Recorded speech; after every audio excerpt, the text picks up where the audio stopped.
Pada akhir tahun 2016, anakku terus mengalami diare dan tidak ada obat apapun yang dapat membantu. Tak disangka, penyakit anakku sembuh hanya beberapa hari setelah aku mulai mempercayai Tuhan. Beberapa waktu kemudian, tanpa kusadari, sakit kepala kronisku juga membaik. Aku sangat bersyukur kepada Tuhan.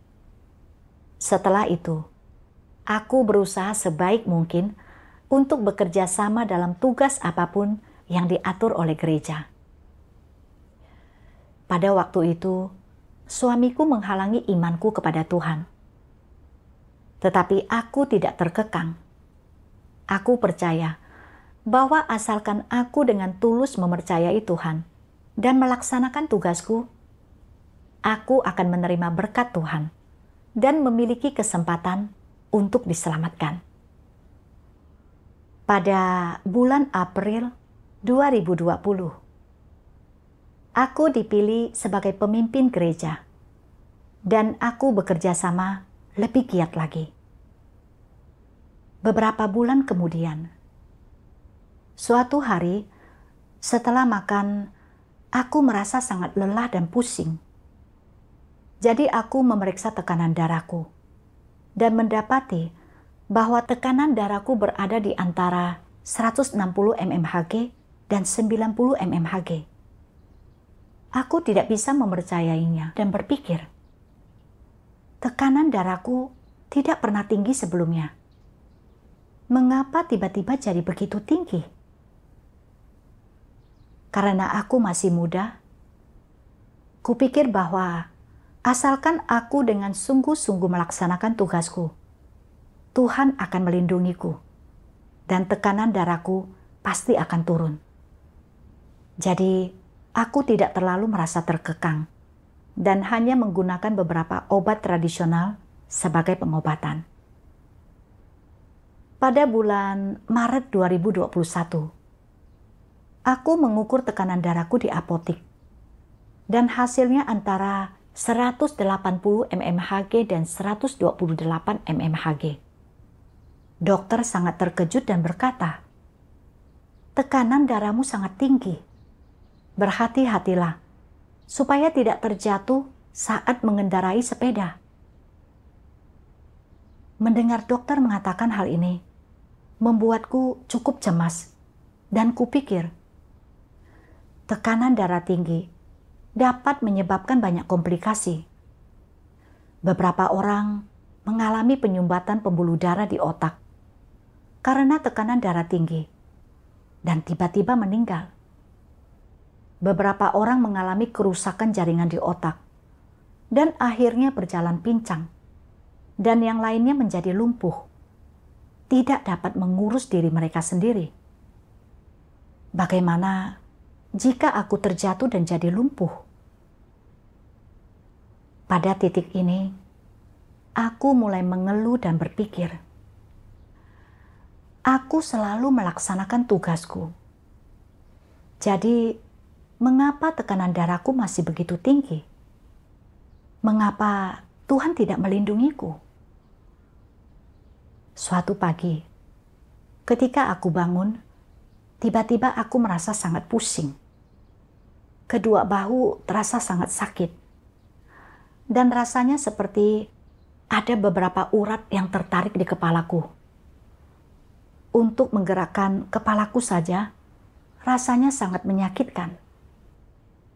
Seolah-olah kepalaku mau putus. Rasanya aku bisa mati kapan saja karena pembuluh darah yang pecah. Aku pergi ke rumah sakit untuk diperiksa. Dan dokter mengatakan bahwa penyebab sakit kepalaku adalah spondilosis cervical parah. Setelah ditangani, gejala-gejala tersebut agak berkurang. Tetapi aku masih merasa sangat pusing dan terkadang sakit kepala. Aku menjadi agak negatif dan berpikir, terlepas dari semua usaha dan pengorbananku, mengapa kondisiku tidak kunjung membaik? justru makin parah. Jika keadaan terus seperti ini, aku bisa mati kapan saja.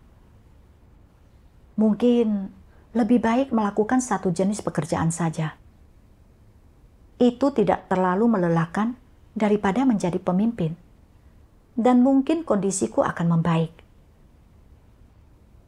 Meskipun aku terus melaksanakan tugasku, aku hidup dalam keadaan cemas serta tertekan, dan aku tidak merasa terbebani dengan tugasku. Ketika aku melihat bahwa pekerjaan penginjilan tidak efektif, aku tidak memiliki keinginan untuk menganalisis alasannya atau menyelesaikan masalahnya.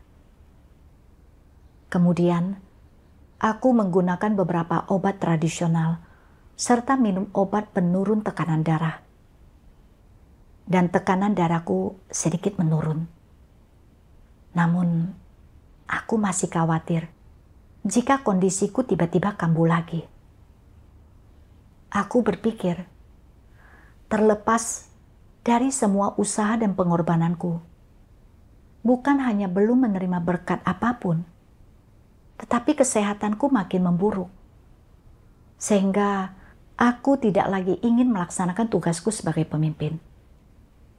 Karena kupikir bahwa melakukan satu jenis pekerjaan saja tidak terlalu membebani dan membuatku menjaga kesehatan dengan lebih baik.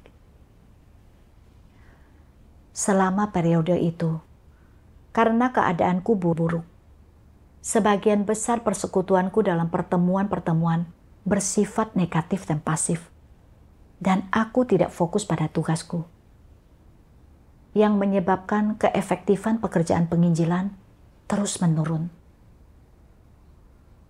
Setelah para pemimpin tingkat atas memangkasku karena terlalu asal-asalan dalam tugasku dan memperingatkan bahwa jika aku tidak bertobat, aku akan diberhentikan, barulah aku menyadari bahwa aku telah mengganggu dan mengacaukan pekerjaan. Aku merasa takut dan akhirnya datang ke hadapan Tuhan untuk berdoa dan merenungkan diriku sendiri. Suatu hari, aku mendengar lagu pujian dari firman Tuhan. Engkau harus mencari kehendak Tuhan saat penyakit menyerang. Itu berbunyi, apa yang harus kau lakukan saat penyakit menyerangmu? Engkau harus datang ke hadirat Tuhan dan berdoa, mencari dan berusaha memahami maksud Tuhan. Engkau harus memeriksa dirimu sendiri untuk mengetahui apa yang telah kau lakukan yang bertentangan dengan kebenaran, dan kerusakan apa dalam dirimu yang belum kau bereskan. Watak rusakmu tidak dapat dibereskan tanpa mengalami penderitaan. Hanya dengan ditempa oleh penderitaan, barulah orang tidak lagi bersikap tidak bermoral dan mampu hidup di hadirat Tuhan sepanjang waktu. Saat orang menderita, mereka selalu berdoa. Mereka akan memeriksa diri mereka sendiri untuk melihat apakah mereka pernah melakukan sesuatu yang salah atau dalam hal apa mereka pernah bertentangan dengan kebenaran. Setelah mendengar firman Tuhan, aku memahami bahwa Tuhan menggunakan penyakit ini untuk membuatku merenungkan diriku sendiri dan mengenali watak rusakku. Bahwa penyakit ini ada untuk menyelamatkanku, dan bahwa penyakit ini mengandung maksud Tuhan yang tulus. Aku telah percaya kepada Tuhan selama beberapa tahun. Tetapi ketika dihadapkan dengan penyakit, aku tidak tahu cara mencari maksud Tuhan dalam doa. Aku juga tidak merenungkan aspek mana dari watak rusakku yang ingin Tuhan murnikan dan ubah, atau hal-hal apa yang tidak murni dalam kepercayaanku. Sebaliknya, aku tetap berada dalam keadaan negatif dan menentang karena penyakit itu. Dan ketika ada banyak masalah dalam pekerjaan penginjilan, aku tidak berpikir untuk menyelesaikannya, tetapi malah ingin melalaikan tugasku. Watakku begitu keras kepala, dan aku benar-benar tidak memiliki hati nurani dan nalar. Kemudian, aku datang ke hadapan Tuhan dalam doa dan berkata, "Tuhan, aku tidak ingin terus bersikap keras kepala. Tolong bimbinglah aku untuk memetik pelajaran dari penyakit ini." Kemudian, aku mencari solusi untuk masalahku. Dan aku menonton video kesaksian pengalaman yang memuat sebuah bagian dari firman Tuhan yang sangat relevan dengan keadaanku. Tuhan yang Maha Kuasa berfirman, banyak orang yang mengikut Tuhan hanya peduli dengan bagaimana memperoleh berkat atau menghindari bencana. Begitu pekerjaan dan pengelolaan Tuhan disebut, mereka terdiam dan kehilangan minat. Mereka berpikir bahwa memahami perkara yang membosankan semacam itu tidak akan membantu kehidupan mereka untuk bertumbuh atau memberikan manfaat apapun. Akibatnya, walaupun mereka telah mendengar tentang pengelolaan Tuhan, mereka tidak terlalu mengindahkannya. Mereka tidak menganggap hal itu sebagai sesuatu yang berharga untuk diterima, apalagi menerimanya dengan menganggapnya sebagai bagian dari kehidupan mereka. Orang-orang seperti itu hanya memiliki satu tujuan sederhana dalam mengikut Tuhan, dan tujuan itu adalah untuk memperoleh berkat. Orang-orang seperti itu terlalu malas memperhatikan hal lain yang tidak melibatkan tujuan ini secara langsung. Bagi mereka, tidak ada tujuan yang lebih sah daripada percaya kepada Tuhan untuk memperoleh berkat. Inilah inti dari iman mereka. Jika sesuatu tidak berkontribusi untuk tujuan ini, mereka tetap tidak tergerak olehnya. Inilah yang terjadi dengan kebanyakan orang yang percaya kepada Tuhan pada masa kini.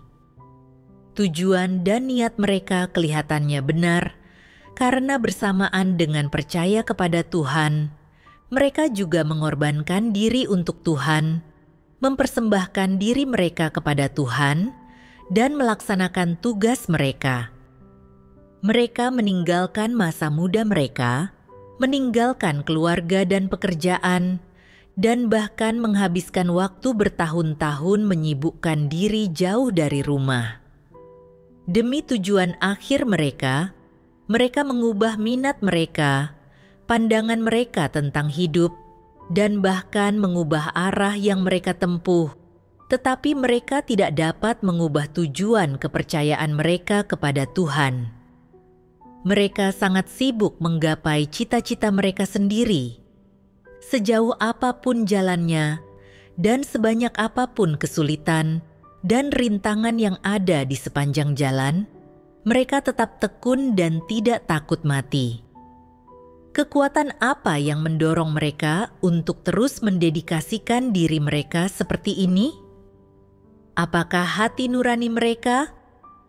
Apakah karakter mereka yang agung dan mulia? Apakah tekad mereka untuk melawan kekuatan jahat sampai pada akhirnya? Apakah iman mereka yang membuat mereka memberikan kesaksian tentang Tuhan tanpa mencari upah?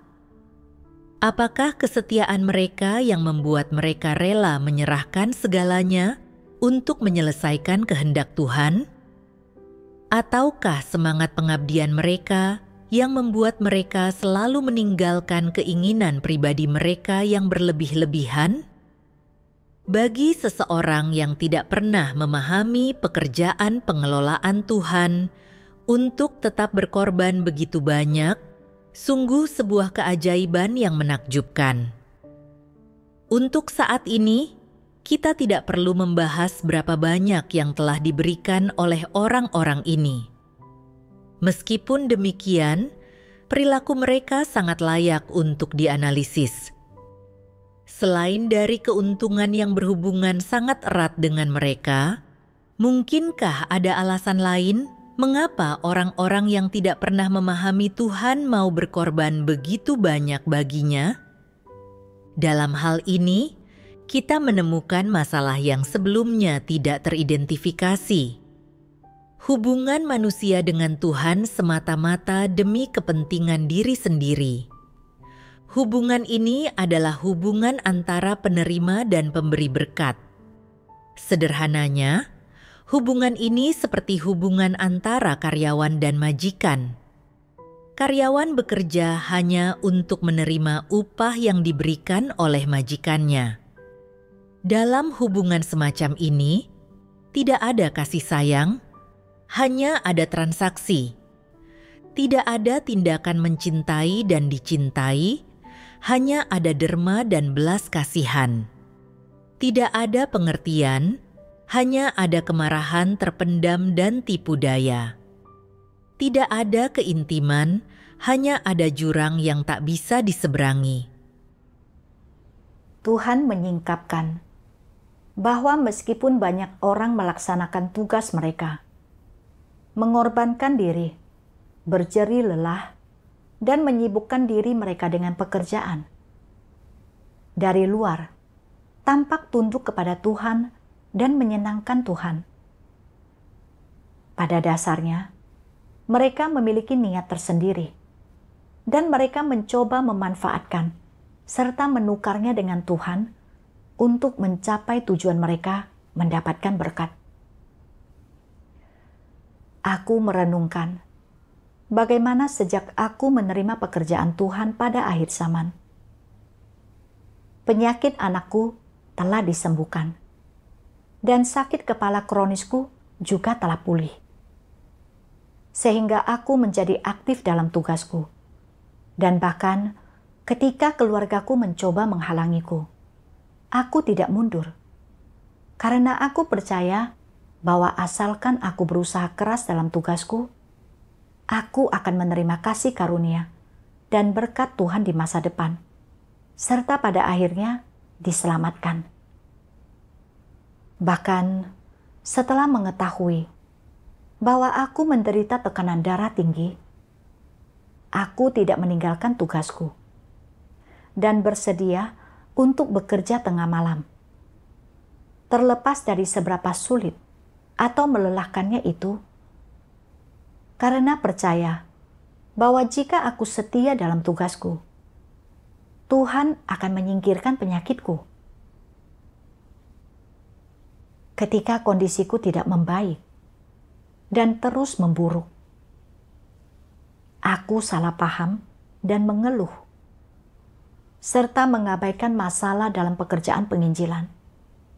Bahkan berpikir untuk meninggalkan tugasku sebagai pemimpin. Aku menyadari bahwa persembahan dan pengorbananku selama bertahun-tahun bukanlah untuk melaksanakan tugas sebagai makhluk ciptaan, melainkan untuk menguji dan memanfaatkan Tuhan agar menukarkan berkat-berkat di masa depan, serta tempat tujuan dan kesudahan yang baik. Hubunganku dengan Tuhan hanyalah hubungan seorang karyawan dengan atasannya, murni untuk bertransaksi.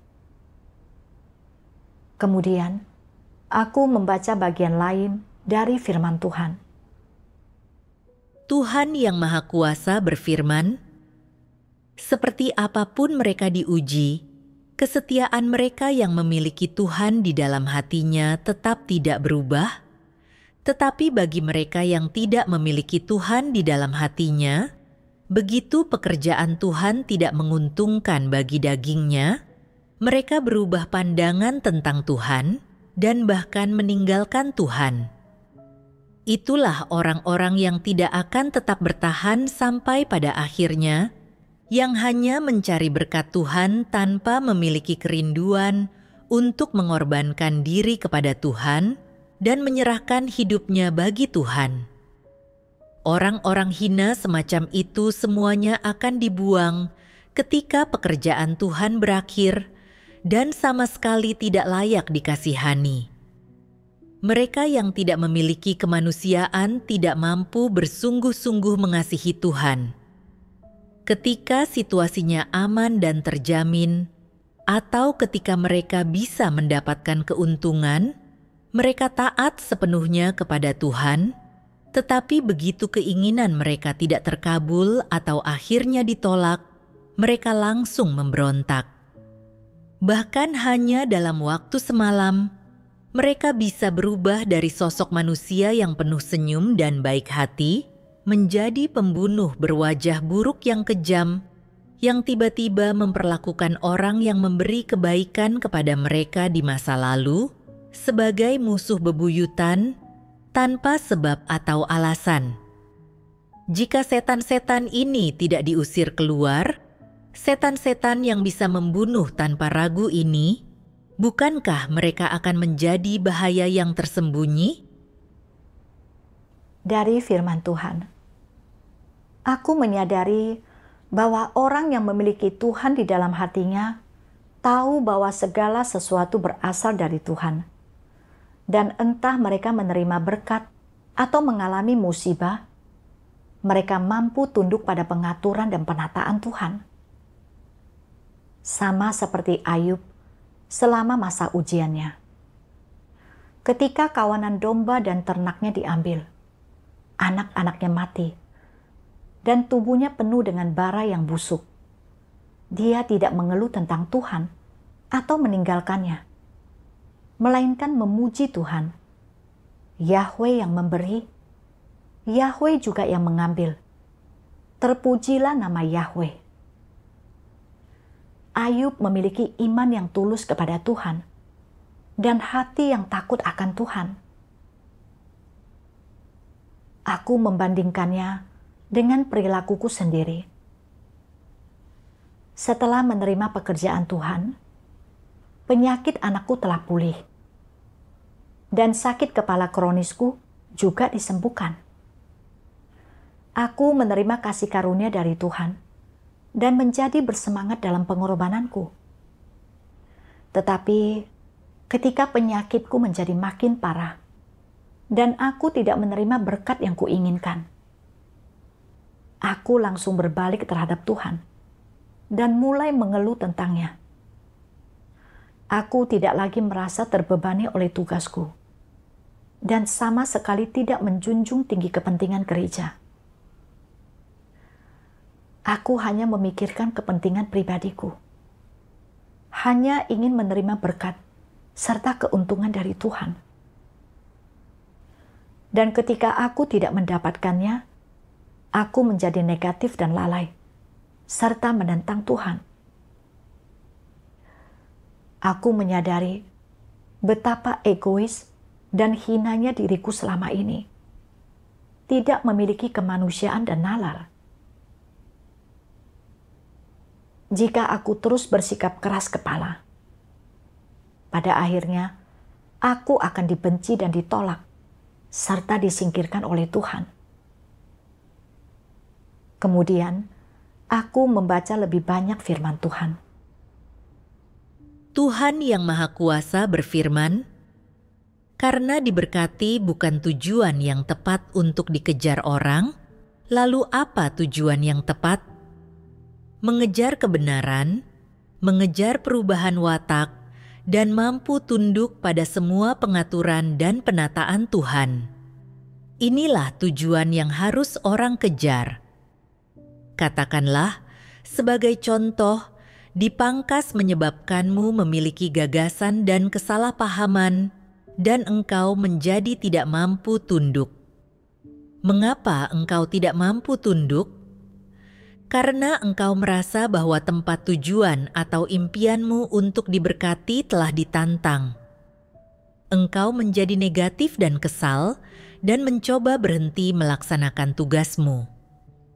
Apa penyebab hal ini? ada masalah dengan pengejaranmu. Jadi bagaimana memecahkan masalah ini? Sangatlah penting untuk engkau segera meninggalkan pemikiran yang salah ini dan segera mencari kebenaran untuk memecahkan masalah watak rusakmu. Engkau harus berkata kepada diri sendiri, "Aku tidak boleh berhenti. Aku harus tetap melaksanakan dengan baik tugas yang seharusnya dilakukan oleh makhluk ciptaan Tuhan dan mengesampingkan keinginanku untuk diberkati." Ketika engkau melepaskan keinginan untuk diberkati dan engkau menempuh jalan mengejar kebenaran, beban akan terangkat dari pundakmu. Akankah engkau masih negatif? Meski ada kalanya engkau masih bersikap negatif, jangan biarkan hal ini mengekangmu dan dalam hatimu engkau tetap berdoa dan berjuang, mengubah tujuan pengejaranmu dari mengejar berkat dan memiliki tempat tujuan menjadi pengejaran akan kebenaran, dan engkau harus menganggap dalam hatimu mengejar kebenaran adalah tugas makhluk ciptaan Tuhan. Bisa memahami kebenaran tertentu pada zaman sekarang, tidak ada tuaian yang lebih besar daripada itu. Ini adalah berkat yang paling luar biasa. Bahkan seandainya Tuhan tidak menginginkan aku, dan aku tidak memiliki tempat tujuan yang baik, dan harapanku untuk diberkati musnah, aku akan tetap melaksanakan tugasku dengan benar. Aku wajib melakukannya. Apapun alasannya, itu tidak akan memengaruhi pelaksanaan tugasku, tidak akan memengaruhi pencapaianku dalam melaksanakan amanat Tuhan. Ini adalah prinsip hidupku. Dan dalam hal ini, bukankah engkau sudah melepaskan dirimu dari kekangan daging? Ada orang-orang yang mungkin berkata, "Bagaimana jika aku tetap saja negatif?" Maka carilah lagi kebenaran untuk mengatasinya. Berapa kali pun engkau jatuh ke dalam kenegatifan, jika engkau terus mencari kebenaran untuk mengatasinya dan terus berjuang untuk kebenaran, engkau akan perlahan-lahan keluar dari kenegatifanmu. Dan suatu hari nanti, engkau akan merasa bahwa engkau tidak memiliki keinginan untuk mendapatkan berkat dan tidak dikekang oleh tempat tujuan dan kesudahanmu, karena engkau lebih mudah dan lebih bebas hidup tanpa hal-hal itu. Setelah membaca firman Tuhan, aku memahami bahwa mendapatkan berkat bukanlah tujuan yang harus kita kejar dalam iman kita kepada Tuhan. Juga bukan jalan yang harus kita tempuh dalam iman kita kepada Tuhan. Jalan yang harus kita tempuh dalam iman kita kepada Tuhan adalah jalan untuk mengejar kebenaran dan mencapai perubahan watak. Mampu tunduk pada pengaturan dan penataan Tuhan, serta menjadi makhluk ciptaan yang sejati. Aku telah melaksanakan tugas-tugasku untuk menerima kasih karunia dan berkat Tuhan.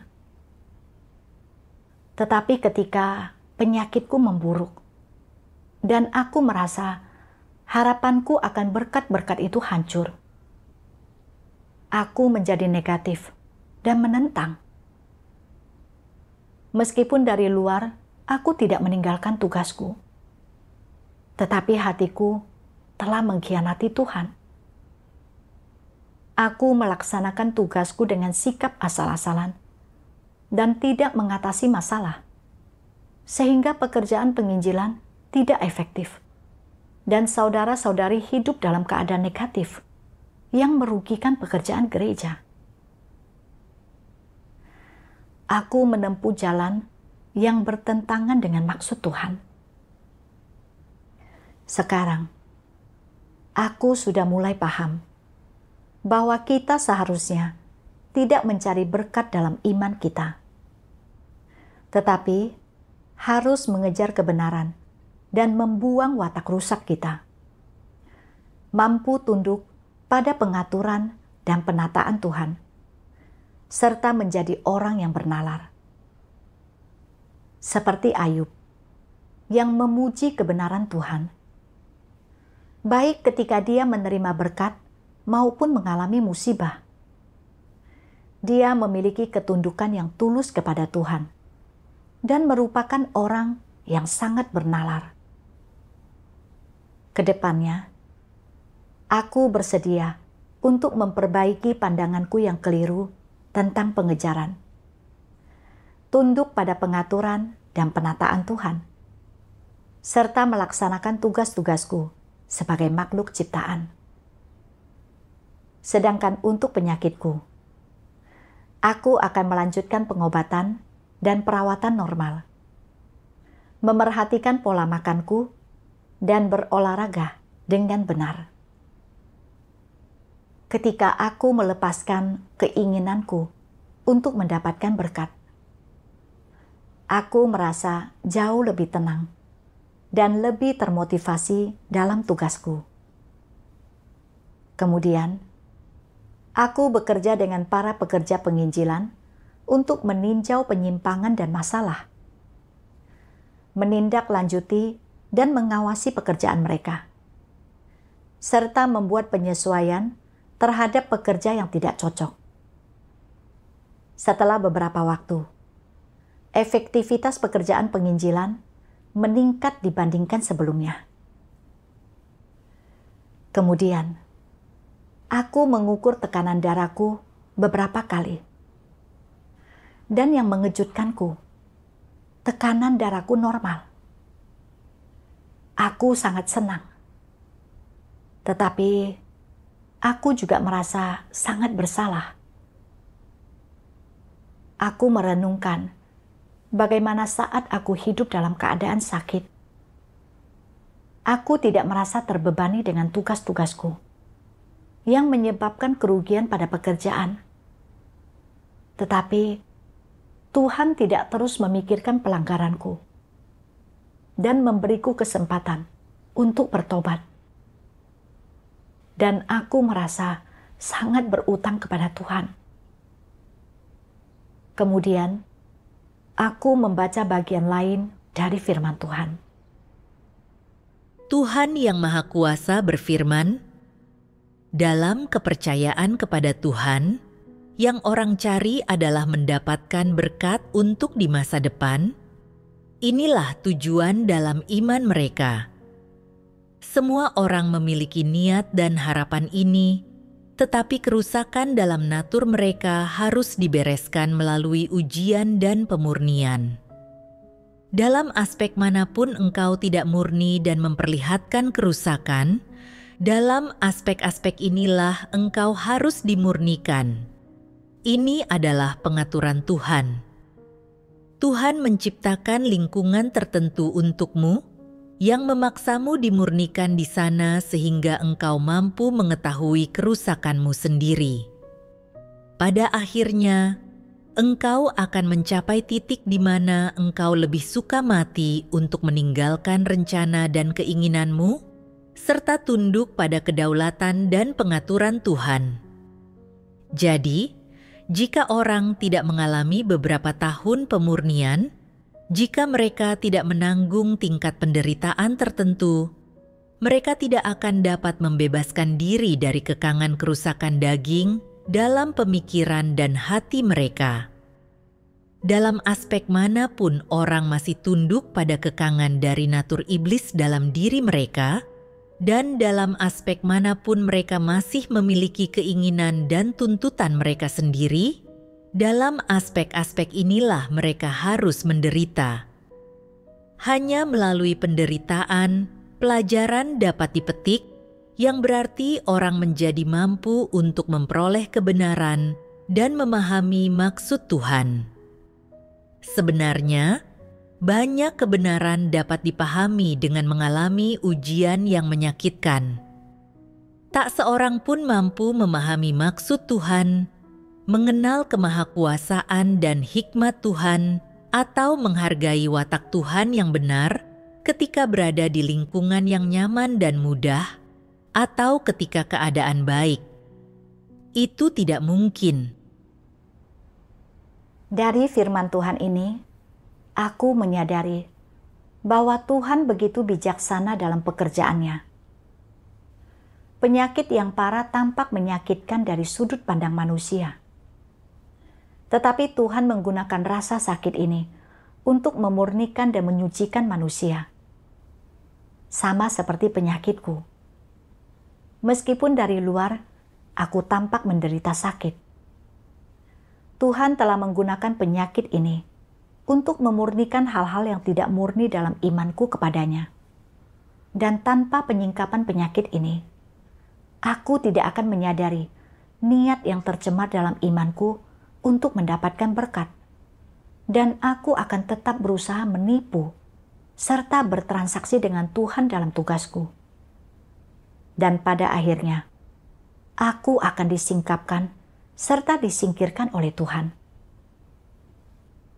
Pengalaman ini telah memperlihatkanku maksud tulus Tuhan untuk menyelamatkan manusia.